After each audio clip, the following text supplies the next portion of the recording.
Hola, hola. Muy buenas noches a todos. Quiera Dios que lo que vamos a compartir en este sábado sea de aviso, sea de advertencia y sea de nuevo aprendizaje para la vida espiritual y también para la vida moral de cada uno de nosotros. Sinceramente, este es mi deseo y también este es mi anhelo al compartir con todos ustedes este mensaje. Que esta atrapante historia que vamos a analizar en este sábado nos sirva de ejemplo hoy, para que mañana no cometamos los mismos pecados que cometió el personaje central de esta historia.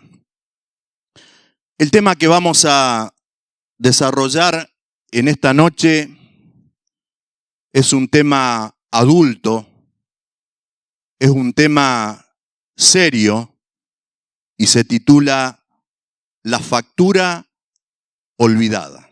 Reitero, el tema que vamos a desarrollar en esta noche es un tema adulto, es un tema serio y se titula La factura olvidada.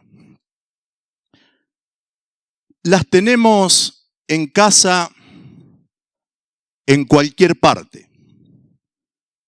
Son papeles que a unos asustan y a otros satisfacen. Las hay tipo A, que son emitidas por responsable inscripto a otro responsable inscripto en el IVA. Las hay tipo B, que son emitidas por un responsable inscripto a un consumidor final, exento o monotributista. Las hay tipo C, que son emitidas por los monotributistas, y también ahora, en este tiempo de informática avanzada, disponemos de las electrónicas. Un comprobante digital legalmente equivalente a las de formato papel. En síntesis, son las facturas.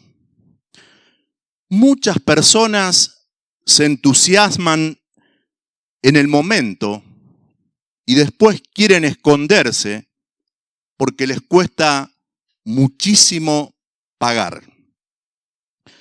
Otros viven de las ofertas de la ocasión.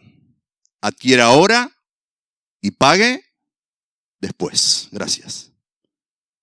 Pero la peor factura mía y tuya, joven, no es esa cuenta detallada de una operación con expresión del número, peso, precio de las mercaderías compradas.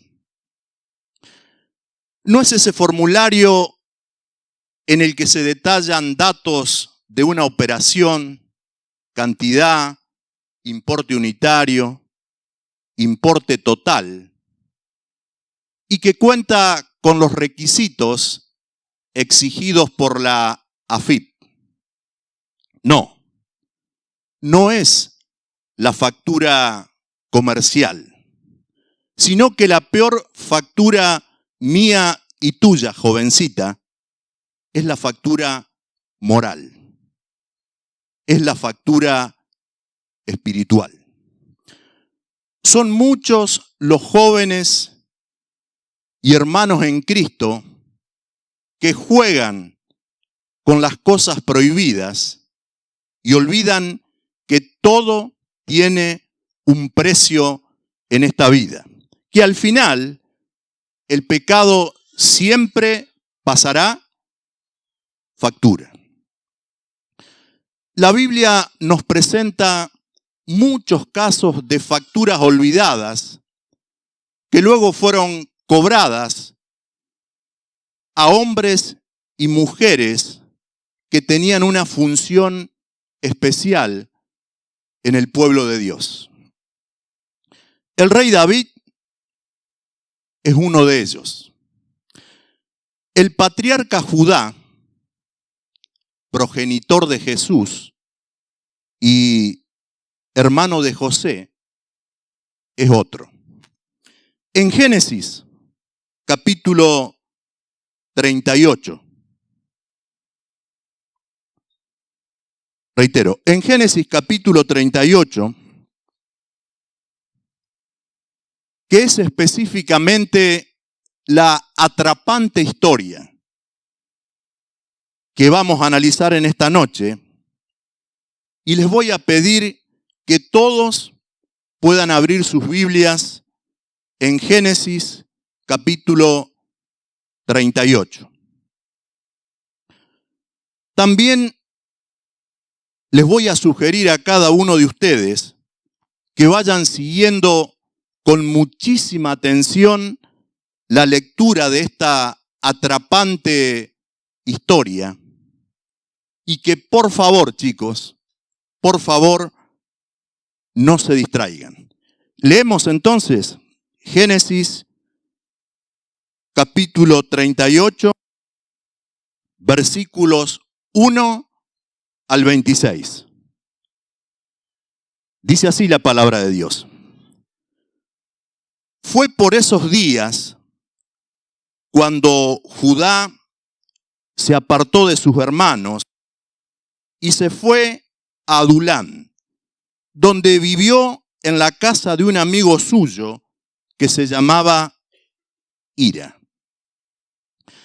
Allí Judá conoció a la hija de un cananeo llamado Súa y se casó con ella. Después de un tiempo, ella quedó embarazada y tuvo un hijo. Judá le puso por nombre Tiempo después, la esposa de Judá tuvo 2 hijos más. A uno de ellos lo llamó Onán y al otro lo llamó Sela. Judá le buscó esposa a y lo casó con una mujer llamada Tamar. Pero a Dios no le gustaba la mala conducta de así que le quitó la vida. Entonces Judá le dijo a Onán: cásate con la viuda de tu hermano y cumple con tu deber de cuñado. Así tu difunto hermano tendrá hijos por medio de ti. Onán sabía que los hijos que tuviera con su cuñada no serían considerados suyos, sino de su hermano. Por eso, cada vez que tenía relaciones sexuales con ella, procuraba no dejarla embarazada. De este modo, evitaba darle hijos a su hermano muerto. A Dios tampoco le gustó esta mala conducta de Onán, así que también le quitó la vida. Entonces Judá le recomendó a Tamar que se quedara viuda hasta que Sela creciera. Y es que Judá tenía miedo de que también Sela muriera como sus hermanos. Por eso Tamar se fue a vivir a la casa de su padre. Versículo 12. Pasó el tiempo y murió la mujer de Judá. Luego de llorar su muerte, Judá se fue a Timnat, donde sus pastores estaban cortándole la lana a sus ovejas. Su amigo Hira lo acompañó. Alguien fue a contarle a Tamar que su suegro iba de camino a Timnat para recoger la lana de sus ovejas. Entonces ella se quitó la ropa de luto, se tapó la cara con velo y fue a sentarse a la entrada de Naín, junto al camino que lleva a Timnat.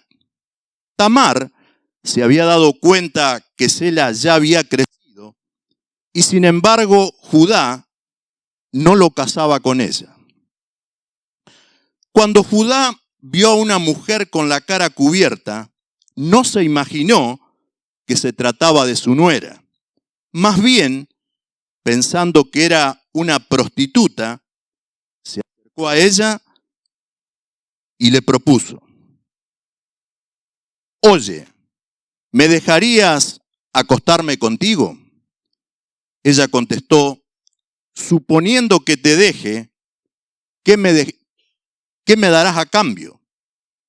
Te mandaré uno de mis cabritos, respondió Judá.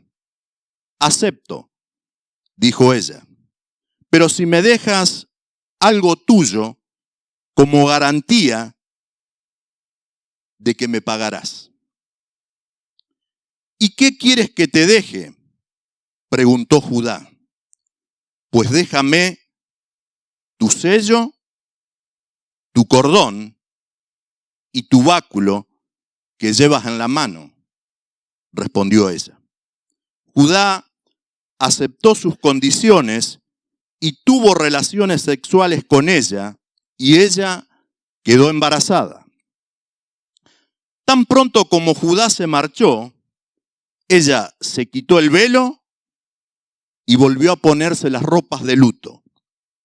Más tarde, cuando Judá mandó a su amigo Hira para entregar el cabrito y recuperar lo que había dejado a Tamar, su amigo ya no la encontró.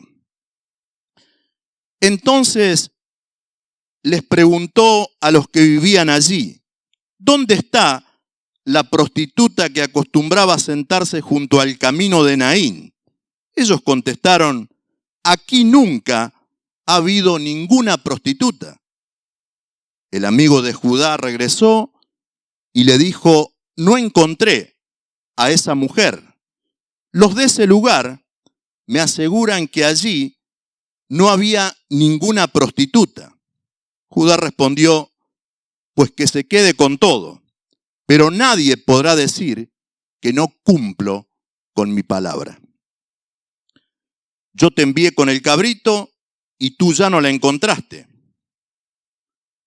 Como a los 3 meses, alguien fue a decirle a Judá: seguramente tu nuera Tamar ha tenido relaciones con alguien, pues resulta que está embarazada. Entonces Judá exclamó: échenla fuera y quémenla viva. Versículo 25. Cuando la estaban sacando, Tamar mandó decirle a su suegro: el dueño de todo esto fue quien me dejó embarazada. Fíjate bien, tal vez sepas quién es el dueño de estas cosas: el sello, el cordón y el báculo. Versículo 26. En cuanto Judá los reconoció, dijo: el culpable soy yo y no ella, pues no quise darle a mi hijo Sela como esposo. Hasta acá la lectura.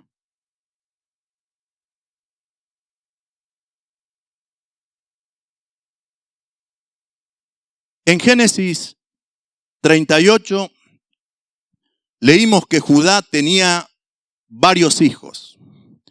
Uno de los hijos de Judá, se casó con Tamar. Era costumbre que al morir un esposo sin dejar descendencia, sin dejar hijos, la esposa del difunto se casara con el hermano inmediato del difunto. ¿Por qué? Porque la ley del levirato así lo establecía.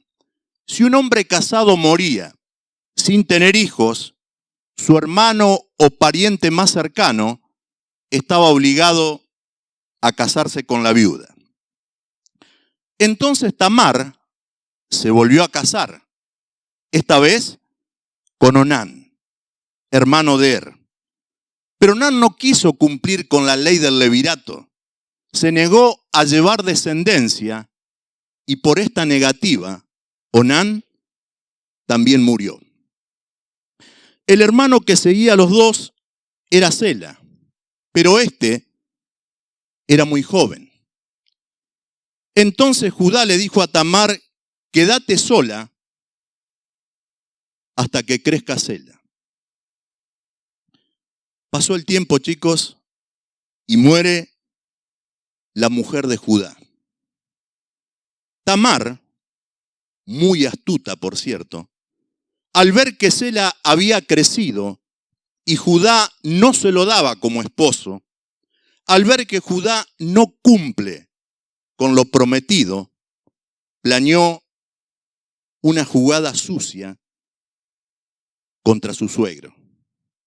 Cayendo él en la trampa y quedando ella embarazada de su propio suegro, sin que él lo supiera. Un día, Judá, luego de enviudar, volvió a sus quehaceres y se encontró con una mujer que fingía ser ramera, cubierta su rostro con velo. Judá, creyendo que era una prostituta, se acercó a ella y le hizo una propuesta indecente. Le pidió que tuviera relaciones sexuales con él. Para ello, prometió enviarle un cabrito de su rebaño. Al pedirle ella una prenda o garantía del cumplimiento de su obligación, Judá le preguntó, ¿y qué quieres que te deje? Pues déjame tu sello, tu cordón y tu báculo que llevas en la mano, respondió ella. Judá se los dio. Judá le dio estos 3 símbolos como señal de pago, sin saber que era su nuera Tamar. Recuerden que ella había cubierto su rostro con velo. Pero resulta que cuando Judá le envió lo prometido, el cabrito de las cabras, para así de este modo recuperar la garantía que él le había dejado a la mujer, el sello, el cordón y el báculo, ya no la encontraron. ¿Y qué la iban a encontrar si no existía tal mujer? Pasaron unos 3 meses y el embarazo de Tamar se hace evidente. Cosa que le es comunicado a Judá. Tu nuera Tamar se ha acostado con otros hombres y como resultado de ello ha quedado embarazada. Judá, en su condición de jefe de familia, dicta sentencia contra su propia nuera. Échenla fuera y quémenla viva. Pero resulta que cuando Judá quiso ordenar que la matasen, Tamar le mostró el sello, el cordón y el báculo. Y le dijo, el dueño de estas tres cosas es el responsable de mi embarazo. Fíjese bien de quién son este sello, este cordón y este báculo. En cuanto Judá los reconoció, dijo, el culpable soy yo y no ella. Ella ha hecho bien y yo mal. A Judá se le pasó una factura que él había olvidado. Cada uno de los tres objetos espirituales que entregó como garantía de pago a una prostituta eran de gran significado. Eran de tremenda importancia para él. Judá, en el mortal juego con el pecado, entregó como garantía de pago a una ramera su sello. El sello regularmente era un anillo que se llevaba en la mano o en el cuello y se utilizaba como título de propiedad para legalizar documentos y como identificación personal. Judá, al entregar su sello, comprometió y arriesgó las propiedades y su futuro. Muchos jóvenes, al jugar con el pecado, arriesgan su futuro. El sello indica pertenencia. Un sello en las manos de una ramera indicaba que ahora el dueño del sello tenía dueño también. El que practica el pecado, esclavo, es del pecado. El sello estampa una imagen. Perder el sello es perder la imagen. Cuando yo entrego el sello en el mortal juego con el pecado, entrego la imagen de pureza y de santidad.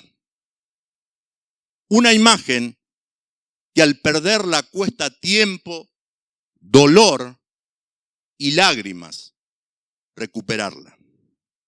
Jóvenes, no podemos darnos el lujo de perder el sello por un momento de placer sexual y minutos de éxtasis prohibido. Pero Judá, en el mortal juego con el pecado, no solamente entregó como garantía de pago a una ramera su sello, sino que también entregó su cordón. El cordón es un instrumento que permite llevar la espada, sostén del poder. Judá entregó el sostén del poder. Se entrega el sostén del poder cuando se juega con el pecado. Eso fue lo que entregó Sansón cuando reveló el secreto de su poder a Dalila. Y allí fracasó.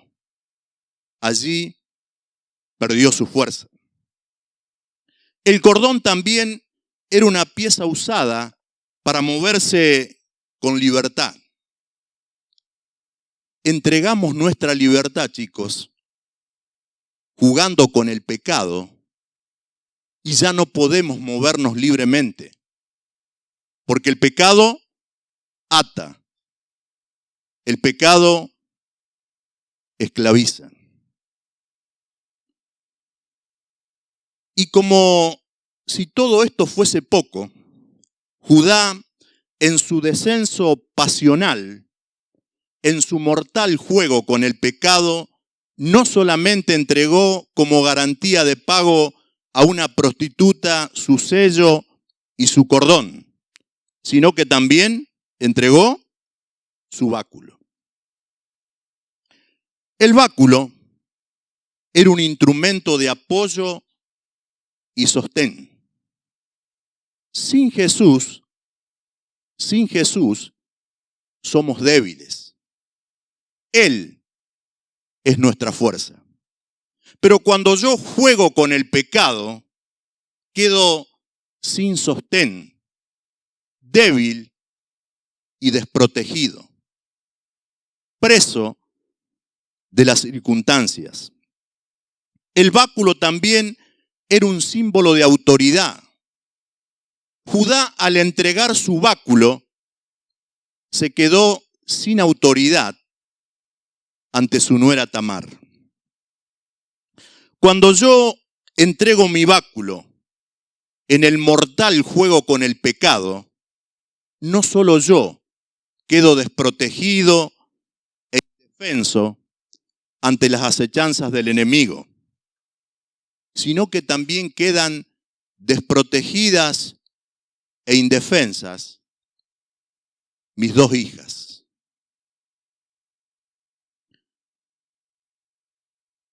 A lo largo de la historia de la iglesia, miles de siervos buenos y útiles han quedado a la orilla del camino, avergonzados y humillados porque alguien les mostró el sello, el cordón y el báculo que ellos mismos entregaron en un momento de placer. Cuando estos siervos creyeron que todo había sido olvidado, que ya todo había pasado, que ese hecho había prescripto y que nadie recordaría lo sucedido, el enemigo los esperó en la esquina para avergonzarlos públicamente. Porque el enemigo tenía para acusarlos el as en la manga de esa factura olvidada. De esa factura que todavía no había sido cancelada. Joven, jovencita, el pecado siempre pide algo a cambio. Cada vez que pecas, estás entregando algo a cambio. Nada es gratis.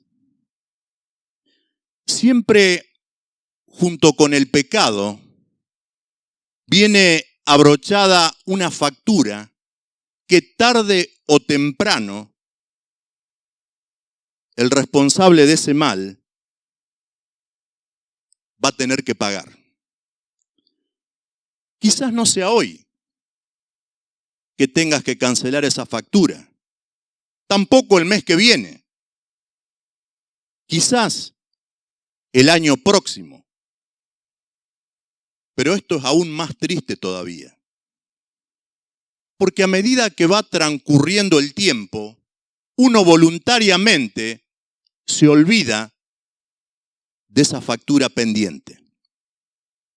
Entonces, seguís tu curso de vida normal, como si tu saldo en tu cuenta espiritual fuese favorable. Pero llega el día. Siempre llega el día. El pecado alcanza al pecador. Estás cumpliendo una tarea importante en el ministerio de Dios. Golpean tu puerta, abrís, es el cartero. Te entrega un sobre. Y dentro de ese sobre viene una factura en la que te detallan. Viernes por la noche, hace 2 años atrás, cometiste este pecado de inmoralidad sexual. Pensaste que todo había pasado. Te equivocaste. Esta factura olvidada por vos, pero no por mí, corresponde a ese pecado de inmoralidad sexual. Firma Satanás. Postdata. El pecado nunca es gratis. Tarde o temprano cobra factura. Reitero, el pecado nunca es gratis. Tarde o temprano cobra factura. La enseñanza que esta triste historia de Judá nos deja a cada uno de nosotros en este sábado es la siguiente.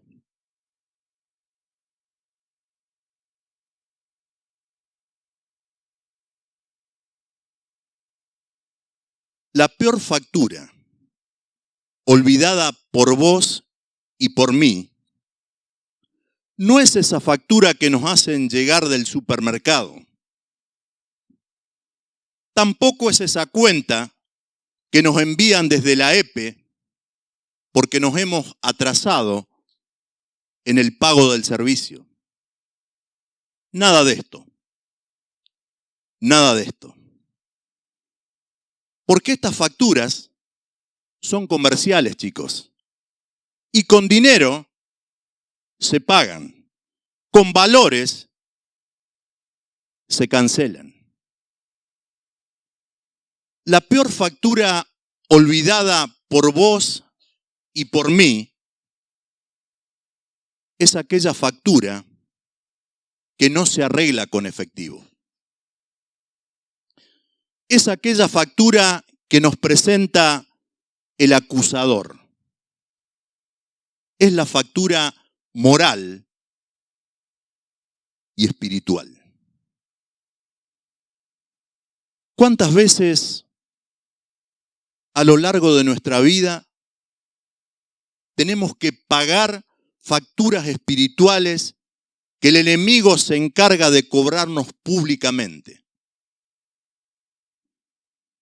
Que se convierten dichas facturas en continuas frustraciones espirituales, desacreditaciones personales, falta de autoridad moral, vidas arruinadas, enfermedades silenciosas que cuando despiertan hacen estragos en nuestra vida. Que al salir de este lugar haya en cada uno de ustedes una sólida condena y un fuerte rechazo a la falta de santidad y a la inmoralidad sexual, cuyo amargo desenlace significa la ruina y la desgracia de incontables jóvenes. Que mañana domingo, yo en primer lugar, reitero, Yo, en primer lugar. Y cada uno de ustedes, jóvenes, podamos reflexionar y levantarnos con el sello, el cordón y el báculo en la mano, diciendo: Señor, Señor, estos tres símbolos espirituales me lo... Y tenebroso momento de placer. Quiero en este sábado aprender y aplicar esta dura lección a mi vida espiritual para no incurrir en el mismo pecado que cometió Judá.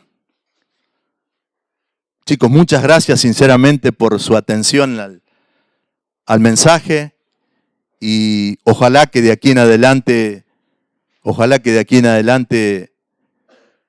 hayan tomado nota de estas enseñanzas y su vida moral puntualmente sea otra. Muchas gracias.